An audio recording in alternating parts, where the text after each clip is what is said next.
Hello and welcome back to Planet Nibiru, where anything is possible. Hey guys, it's Sunday, and that means it's time for the Week in Weird. Yes, that's right, it's time for the sometimes on, sometimes not Sunday night show from Planet Nibiru. Sorry, we've been a bit busy lately on a bunch of really nice projects that are coming out.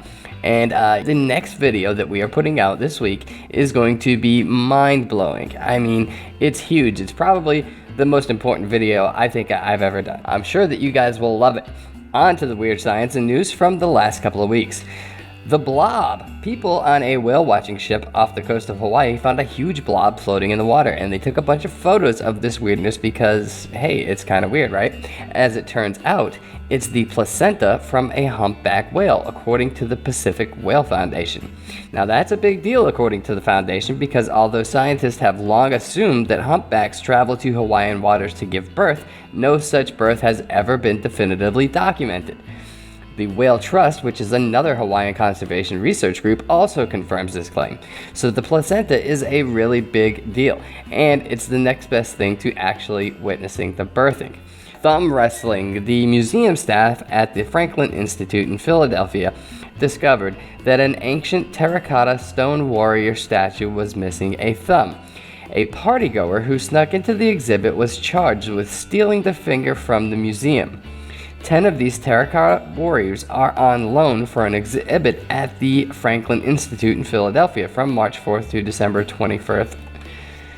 The museum says that 24-year-old Michael Rahana and friends allegedly snuck into the exhibit during a pre-Christmas party.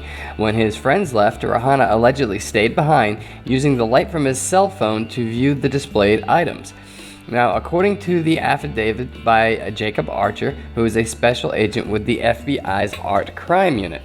Now, according to that affidavit, Rahana put his arm around one of the statues and took a selfie, the Times reported. On his way out of the exhibit, he allegedly grabbed a very expensive souvenir. He took the thumb from the left hand of one of the warriors. Now, each statue is valued at about $4.5 million. The value of those terracotta warriors to the art world and just the history, the world of history in general, is something that I'm not even sure that you can place a value on. Anyway, next article is the Gate to Hell. There's a reason that an ancient Roman site known as the Gate to Hell was the perfect place to sacrifice animals. The theater was built over a cave that leaked deadly amounts of carbon dioxide. Now, in ancient Rome, castrated priests often sacrificed animals in the theater that housed a cave to the underworld, which was also known as the Gates of Hell. But the priests didn't use knives or other human-made weapons to kill the beasts. No, they just suffocated on the deadly gas that was seeping from the cave.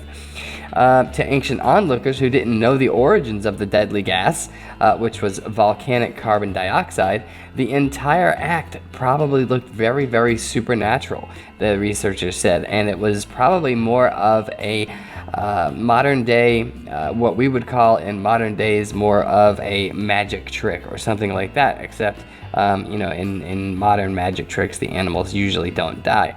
However, the animals would die from carbon dioxide poisoning when they placed them at the entrance to this cave. Now, this was more than 2,000 years ago. These phenomena, couldn't be explained scientifically. Only the imagination of supernatural forces from Hadean depths or well-meaning gods could explain this to the masses. Now, these priests more than likely had an idea of what was going on. However, they used this to their advantage to make the crowds believe and to prove the existence of the gods. And now for the last little bit here. This week we have a cosmic lottery winner. Last September, an amateur astronomer mounted his camera on a 16-inch telescope, looking up at the night sky, and snapped a photo of a supernova, or a dying star that was emerging. Not even professional astronomers have managed to capture this, and they're calling this a 1 in 10 million event. And this guy just happened to point his camera at the point in the sky where this supernova was going to emerge that night. It's a massive stroke of luck, basically, and that's why they're calling him a cosmic lottery winner. It was a September night in Argentina, Amateur astronomer Victor Busso took his camera outside, mounted it on a 16-inch telescope, and trained it on a spiral galaxy some 80 million light years from Earth. Busso was just trying to test out his new camera, and he didn't expect to win any type of cosmic lottery or to prove scientists right about their long-held theory of how supernova occur. However, he did do just that. While photographing this galaxy over the course of about an hour, Busso inadvertently captured several images of a star moving through the first visible stages of supernova, the explosive and visibly bright death of a supermassive star. In one photo, the space below the spiral galaxy looked somewhat seemingly empty. In the next, a bright blast of light had appeared. Such photos of emerging supernova have never been captured before, and with good reason. According to astronomers from the Institute of Astrofísica de La Plata in Argentina, the chances of randomly catching a star-going supernova are about 1 in 10 million. So, special thanks to Live Science for parts of this video, and we hope that you will like, subscribe, and comment. Also, be on the lookout for that next video that's coming up this week on reality and the double slit experiment. It's going to change the way that you think. I guarantee it. Thanks again. We'll see you guys in the next video.